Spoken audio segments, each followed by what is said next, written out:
Hello everyone, welcome to the fourth episode of the Tom Talks podcast with myself, Tom Randall. Quite a controversial podcast today.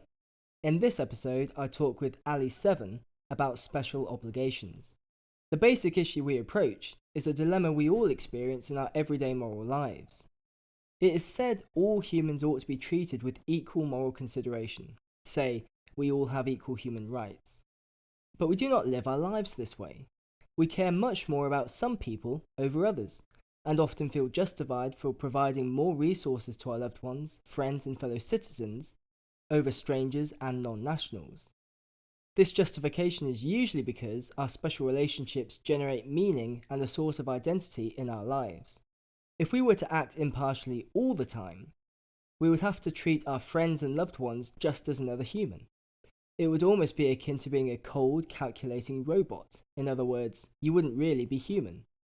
How are we to resolve this problem of partiality versus impartiality? The conversation Ali and myself have in answer to this question remained fairly abstract throughout. However, the ideas discussed are extremely thought-provoking and ever-pressing. Ali Seven is a PhD student at Queen's University in Canada, where he specialises in political theory. Beforehand, he finished his undergraduate and master's degree at the Department of Political Science at Western University. And so, I give you Ali.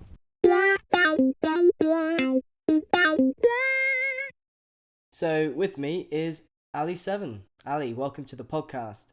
Thank you. So, Ali, you've been doing lots of recent work on special obligations. So, whether we have a stronger obligation to help out a family member from a stranger, and then much broader towards whether we have whether we have stronger obligations to our compatriots than to other people in other countries. So maybe we can just start unpacking what all that means. It seems, do you not think, that we have special obligations to family members rather than, say, to strangers? So I'm much more likely to give money to my brother who's in need than a stranger who's in need. Does that sound reasonable? Yes, actually, most of the theorists in this field agree that we can be partial to our family members, to our friends, and to people who are really close to us, who we have some sort of direct interaction, that we have a history with, and so on. So most theorists agree with that, except maybe William Godwin, I think. Godwin's thought experiment's a really interesting one. It's always used as the extreme example of what impartiality demands of us in our moral thinking. So when you're confronted in a life or death situation, whether you save your loved one or a complete stranger, if this stranger has greater social utility than, say, your loved one, then you should save the stranger, regardless of whether it's your loved one. So what Godwin's saying is you really ought to approach the situation from a completely impartial, objective perspective, and that whether or not it's your loved one, whether it's your father, your mother, and so on, that doesn't matter. What matters in this, I suppose, in the utilitarian way Godwin was talking, what matters is the utility behind it.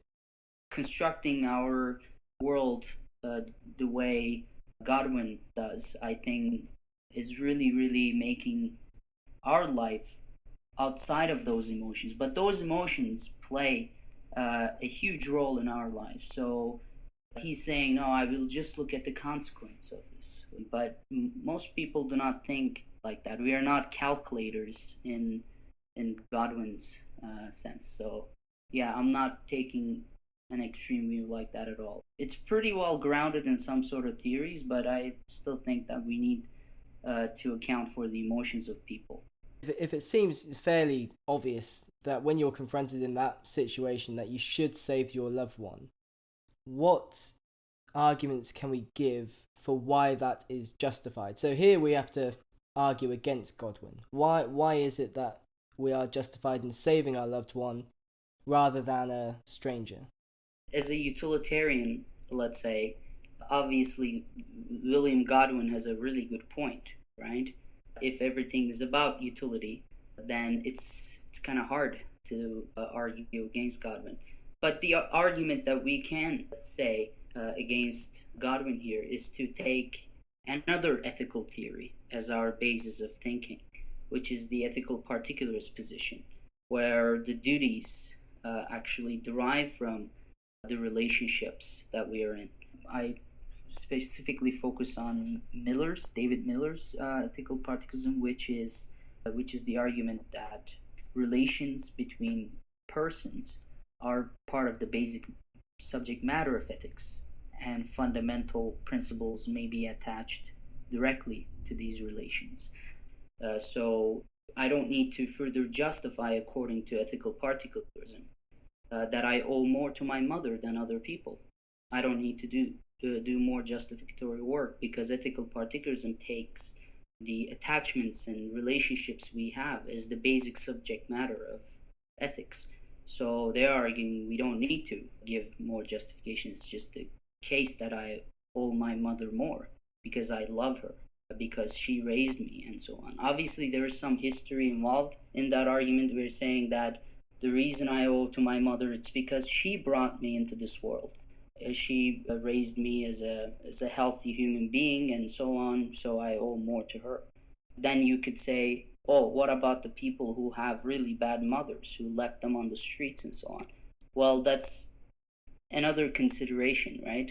If she was a really bad mother to you, maybe you don't have to owe her that much. So in ethical particularism, they're not arguing that you always have to owe more to your mother, or you always have to owe your mother the way the convention dictates. They're saying, you can criticize those conventions the way you owe more to your mother. And also maybe you decide that you don't owe more to your mother for various reasons. The general argument in defense of, say, saving your loved one, or preferring your loved one, or having stronger obligations towards a loved one, regardless if that's your mother or a sibling or a friend, perhaps. Is it just as simple as I love them or I am friends with them, and that's the only justification we need? Is that all we need to say? Or is that just like a flat assertion? It seems like a flat assertion, but I think it depends on the special relationship. The reason you owe more to them is because you stand in a special relationship towards them. So actually, I think the relationship itself brings or gives rise to the special duties that you owe to your mother. It's because of the relationship between you and your mother. Obviously, there can be more reasons given. For instance, you might have made some commitments to your mother, and your mother made some commitments to you. So as a result of those commitments, you might owe more to your mother. Do you think it's fair to say then that the stronger your relationship to someone, the stronger the obligations you have to that person? Yes, yeah, that seems to be the common assumption behind special obligations. Once you have a stronger relationship with someone, you have stronger duties. Obviously, let's say there's an important example here. I think it's pretty relevant. For instance, sometimes we act words to the people who we are in a stronger relationship with, rather than the people who we don't know at all. But I think in that case, the stronger duty brings both more positive duties and negative duties. Sometimes the negative duties are lower in certain relationships, but there are more positive duties to the people who you're in a stronger relationship with. But in this case, I think, like, if you think that you owe more to your mother, then most of the ethical particularists will say, well, that doesn't need a further justification. I think they will say, well, we take it as the basic subject matter of ethics that you're related to your mother in this way. There seems to be a fairly decent argument here for ethical particularism then, that you do have special obligations to those that you're closest with. What problems exist with it though, in your mind? So when is it the case that ethical particularism is is a pretty strong argument, or is there any flaws in it that we need to be aware of? We know that ethical particularism makes more sense of the common sense morality, because in our common sense morality, we seem to understand us as having special obligations to those to whom we stand in some sort of special relationship, our friends, families, colleagues, fellow citizens, and those to whom we have made promises or commitments or something. But one of the flaws, I think, is how do we weigh the strength of our special obligations against our global obligations? I think that's one of the problems with it. When you take this idea to the political sphere, and you say we owe more to our fellow citizens, we owe more to our community, and so on, then the theory needs to really point us out the details of this obligation. What is the cutoff of this special obligation, right? If I need to forego on my global duties to all human beings that I owe to all human beings, if I need to forego on that to do my special obligations to the people who I stand in a special relationship with, then that seems like a problem to me. We can't forego on our global duties just because we are ethical particulars. We need to really detail things out. And this has been the common reaction, I think, in academic circle, where the people such as David Miller, who assumed this ethical particulars position, really tries to detail out what we owe to human beings in general. That's one of the flaws, I think. How do we really make sense of our global obligations when constructed? The issue is, how do we fairly distribute resources globally? So are we justified in distributing more resources towards our own community first, and then think about the community next door? So just to give maybe a concrete example, just to see what you think about this, should we not donate, say, foreign aid and things like that to our own citizens first, rather than those that are abroad? Well, this is a really interesting example because, first of all, in the academic circle, we all think that everybody has the equal moral standing, right? We don't say murdering a community member is worse than murdering a outsider. That would be kind of funny. Murder is still murder. It doesn't matter who murdered them.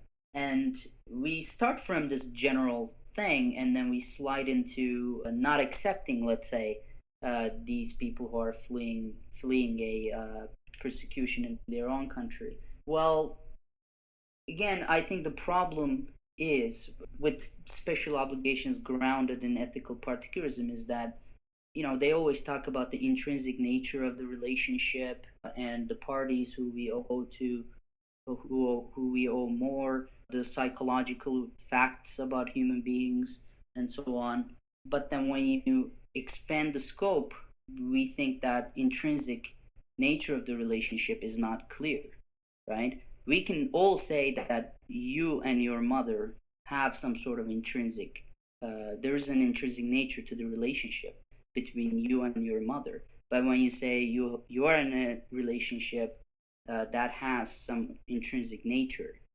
between you and your co-national, then that's kind of interesting. So to your example, I mean, yeah, ethical particularists would say no one can force you to accept them into your own country as long as you're not responsible to their position right now. If you're not responsible towards why they are there, then you can accept them in terms of humanitarian considerations, but you don't have to accept them if you don't like to. Again, this creates a huge issue, right? We would think that we should accept them no matter what, because if we don't, then they're gonna die. And those human beings matter as much as any other human being.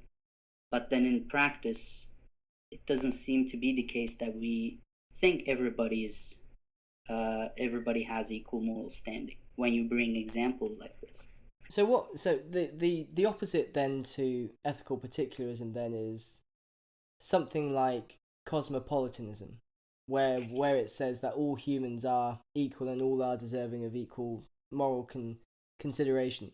But is it still possible? I mean, I know you're saying that there are issues with ethical particularism, especially when it comes to our global duties towards others. But what arguments can we give still in support of ethical particularism to say that our co-nationals are deserving of greater moral consideration than foreigners, for instance? Is there any particular theorist that you could draw upon to support that argument? Oh, yeah. So, one of the biggest examples that is also really contemporary, I think, would be David Miller. What Miller does is first he argues that, for instance, nationality can properly be part of someone's identity. So you can actually identify yourself as a national. So, for instance, when I ask you, "Who are you, Tom?" and if you told me that, "Hey, I'm British," then that's morally justified. You can do that. You can identify yourself with your nationality, and there is nothing wrong with that. He secondly says that nations are ethical communities, so the duties we owe to our fellow nationals are more extensive than the duties we owe to human beings as such. Thirdly, he makes the argument that nationality makes social justice and democracy possible because it motivates people to sacrifice things to each other, right? In any conception of justice, there are going to be demands that are put on the people who are in that political community. So he's making the argument that nationality gives that kind of gives the source of that kind of motivation to make social justice possible. Well, that for that reason, he doesn't believe in global justice because justice needs to be its scope needs to be limited. He thinks, but the reason I think he argues that nationality can give rise to special duties is because he thinks that special duties originate from relationships that are first intrinsically valuable, secondly they are essentially duty laden, and not unjust or immoral. Well, Miller thinks co-nationality meets these three considerations or three requirements. They are intrinsically valuable. Co-nationality is an intrinsically valuable relationship. Why? Well, firstly, I think sometimes, let's say you die for your nation, which cannot be explained by other stuff. Or at the end of the tax year, you pay your taxes. Now, you're not really calculating how much tax I paid against how much benefits I received, right? There's some sort of reciprocal kind of relationship with your co-nationals. You're like, oh, I'm paying these taxes. Well, it benefits me at some point. If I need the help of the government at some point, the government will help me. My co-nationals, by paying taxes, will help me. You need to reciprocate in your community to make the community thrive, right? If I don't pay taxes and no one else does, then we're not going to be able to achieve a lot of ends we are trying to achieve in a society. So for these reasons, he believes that we can owe more to our co-nationals. But think about this though: as soon as that relationship gets unjust or immoral, let's say your nation is in a war against another country, and it is a clear fact that that war was not justified, then Miller would be able to say, well, in that case, the co-nationality is not unjust or immoral. It is unjust and immoral. So in that case, you don't owe more to your co-nationals. So again, you can see the critical aspect of his theory, where you look at your relationship with your co-nationals on these three grounds. Is it intrinsically valuable? Is it essentially duty-laden? Is it unjust or immoral? If it meets these three considerations, he thinks that they are justified. You can see why Miller's argument can be quite persuasive, because that does seem to be a source of your moral action. And so it seems difficult to almost, some people can do this, but it does seem difficult for the majority of people to detach themselves from their identity with their national country, and therefore hard to persuade them to consider, say, more impartial, equal consideration for all humans, regardless of your country. That's so true. Because when you're talking about a national identity, there's so much in it. There's so many things in it, right? When I identify with my nation, I'm not identifying with the economic policies or something like that. It's something more separate, right? It's built on some emotions. It's hard to explain any emotion, first of all, and it's hard to explain the emotion embedded in the national identity, the emotion of identifying with your national and so on. It's hard to explain that. So that's why Miller's arguments sometimes don't get across, because they take these emotions as the starting point. So sometimes it's hard to really understand, but it's now we seem to understand his argument. It's kind of hard to deny at least the first part of it, that identifying with your nations is something particularly important, it seems, for many people. Because Miller, first of all, starts with the realization that in the actual world, when we need to take the actual emotions of people into account, and he notices that people still identify themselves with their nations. They say, I'm British, they say, I'm Canadian, and so on. So he's like, well, they start from this. They start thinking through these assumptions. They start their thinking from these emotions, and they say, well, I'm British, and so on. So it seems like a pretty valuable aspect of people's lives, that they belong to a nation. So even though it does feel convincing how we identify with ourselves, what national country we identify with, the opposite argument might be something like, but isn't the initial premise that we begin with that we do associate ourselves or identify with a particular country, is that realization or that premise actually unjustified? Because it does seem to be a bit strange that you would identify yourself with a country that you had no choice in being born into. And so doesn't any idea of patriotism in that sense almost become irrational because there was no choice involved in it? You're right, it might be irrational. So that's why Miller says identifying yourself with your nation does not seem that irrational when you consider all the aspects of it. So he says, well, for instance, he says nationality provides the motivational momentum to do a lot of things, to take on big projects, let's say, in a nation, right? If people did not identify with themselves with their nation at all, then there are some projects that do not work with just money, right? Even though you throw money at people's face, how much money you throw doesn't matter. Sometimes you cannot take on these big projects if you do not have any sort of identification with your nation. For instance, one example would be the welfare programs in a nation, right? If there is this co-national feeling in the citizens, then it would be easier to bring about a welfare system, because everybody would be behind this project because they want the welfare of other co-nationals and so on, right? So he's saying, and also other argument is that nationality makes justice possible, because when you look at any justice conception, all of them require some sort of distribution, right?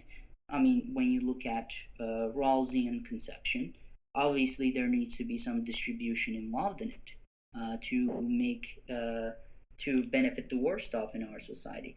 Or any any justice theory will involve some sort of distribution. Well, Miller asks, how is this distribution going to happen if you cannot motivate people? Well, the easiest way to motivate people to do something is to look at their already existing emotions. Well, people now already identify with their nation and so on. Then we can use the motivational momentum this produces. Because let's say I'm gonna ask you to sacrifice $100 to someone you don't know at all, then you would be like, okay, why am I doing this, right? Give me further reason. So the you giving money to other person will require a lot of justification. But if we said, let's say, that give money to your brother, then you would not really think about it that much, because, oh, if he wants, he needs it, and he's my brother, and so on. And co-national relationship is something like that too, in the sense that, when your country is in need, you pay your taxes properly, and you contribute to the society. And why are you doing this? Well, you're doing this for your co-nationalism once, in one thinking of it, at least. You're paying your tax as well, or properly, because at the end of the day, you and your co-nationals will benefit from this. So when you look at all these things that nationality makes possible, then Miller is saying, well, it's not as irrational as it first seems. If the actual idea of identifying with a country is itself irrational, regardless of what products may result from that, is not the starting premise still irrational? Even if we accept, let's say, I'm gonna be the practical guy here and say, well, even if we think that the starting point is irrational, what's the alternative, right? How are we going to convince people that their starting point in thinking about everything really is irrational? Because people, by their human nature, they start thinking with their emotions, with their relationships, with their attachments, and with their commitments in mind, right? So how are we going to convince people that that starting point is wrong, that it's irrational, and then whatever the alternative is, the rational one? How are you going to convince people of this irrationality? Well, Miller is saying we don't need to. So if you're saying that the starting point is irrational still, even though it brings these goods about, then Miller would probably tell you, well, that's the case though. That's how people think. So this is good. So we've built up quite a strong argument in favour of Miller's theory then. So where do you think there are certain flaws in Miller's theory? So I suppose the first thing that comes to mind is if we have this focus on nationality, and that there's no need for global justice because justice is maintained within the state, then how do we make sense of global things like human rights, which must inherently be global? The problem mainly with Miller's theory is that what is the underpinning of owing anything to human beings in general, starting off from a ethical particularist position, right? Because ethical particularists say that the subject matter of ethics is the relationships between people, the attachments, and the commitments. But seriously, what kind of an attachment do I have with a Tanzanian at this point, right? And if that is true, then Tanzanian would not be the basic subject matter of ethics for me, because I don't have any sort of attachment.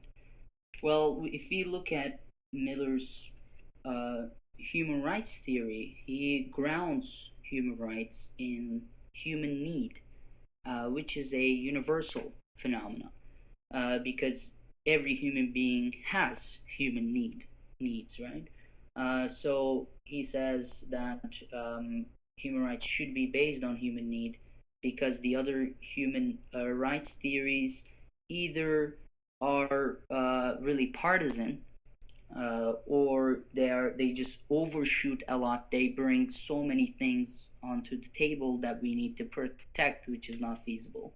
And sometimes some theories undershoot. They don't cover as much things as possible.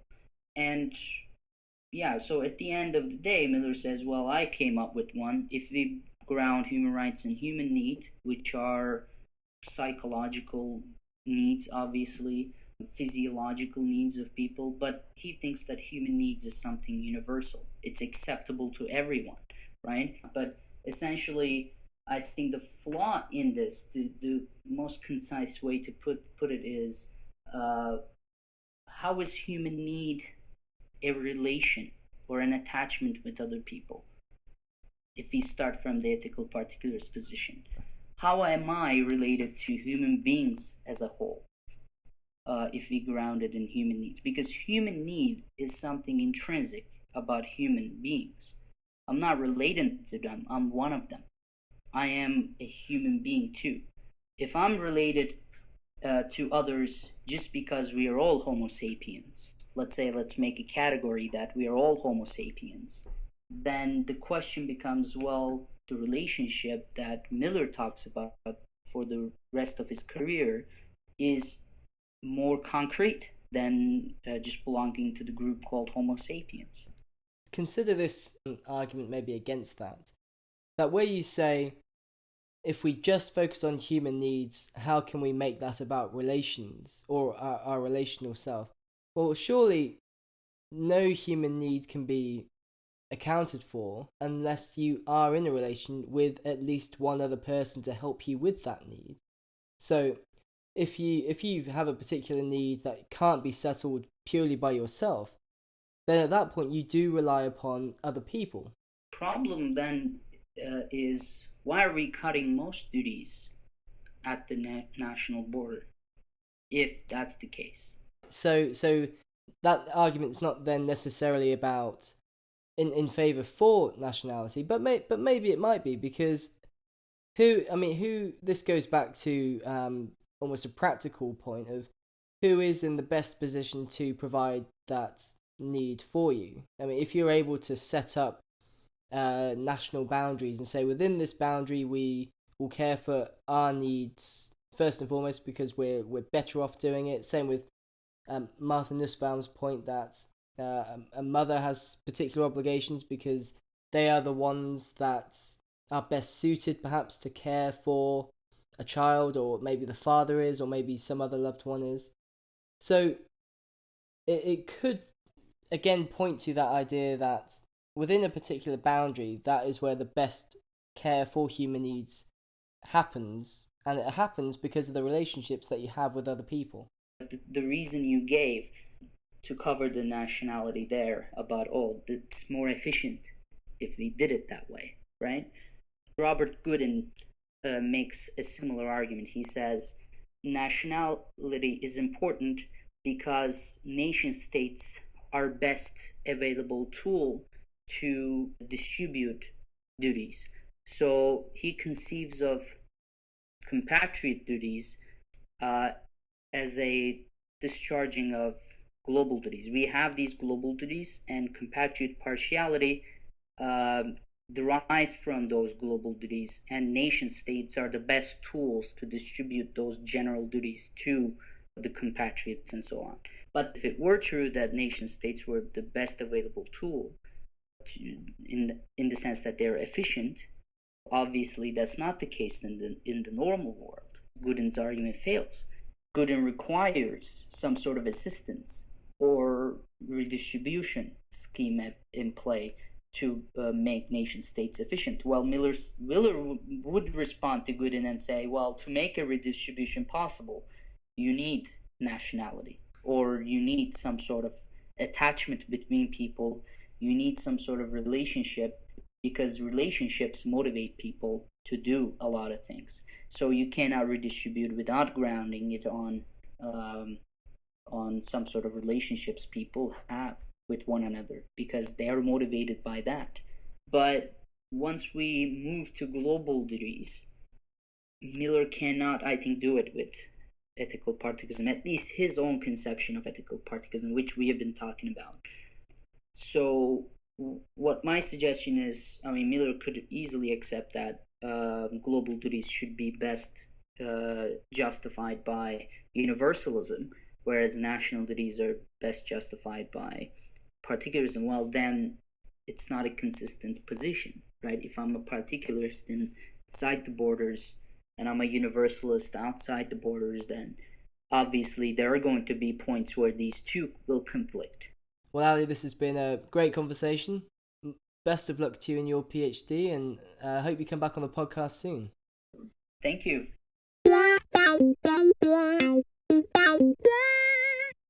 To keep up to date with the Tom Talks podcast, subscribe on iTunes and YouTube, follow on Twitter at Tom Talks Tweets, like our Facebook page, and visit thomaserandall.ca.